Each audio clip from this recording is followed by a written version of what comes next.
Books have represented the greatest return on investment of anything in my life. It's actually crazy to me how much value that I have in my personal life, but also in my businesses, how much of that basically comes from books, and how, just the access to people's expertise and knowledge you get through books is really amazing.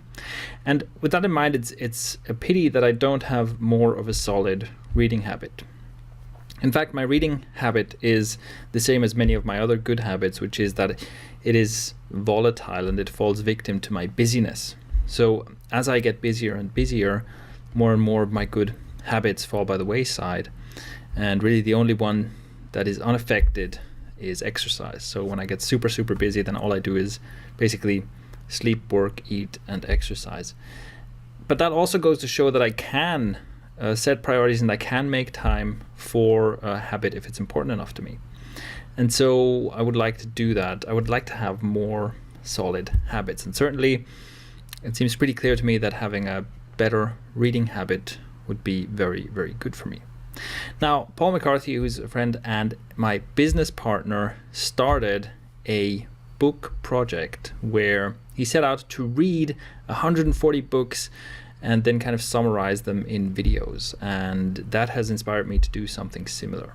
So my idea is that I want to do videos about the books I read, and hopefully this will help with retention, right? With actually remembering what I read, even though that's not actually the goal. So the goal from reading books that I have is applying as much as possible of what I learn in my life.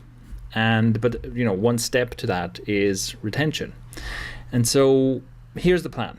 I'm going to read books. I'm going to make quick videos about them. And what I want to do is, after I read a book, I make a video right away.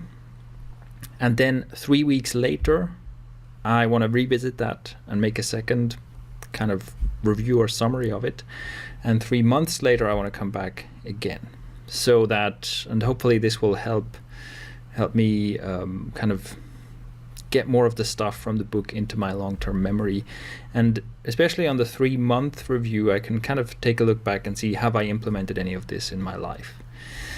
That's the idea. Another thing I want to do is I want to bring, I want to go through my library and look at some books that I read a while ago and do videos on those. So not every video needs to be on a book I just recently finished, with the same idea, right? If I look at a book I read a while ago, I go through my notes again, I kind of review it, that hopefully this will bring more of it back to the forefront and make my reading more useful. So that is the plan, and I'm going to start with the first video very soon.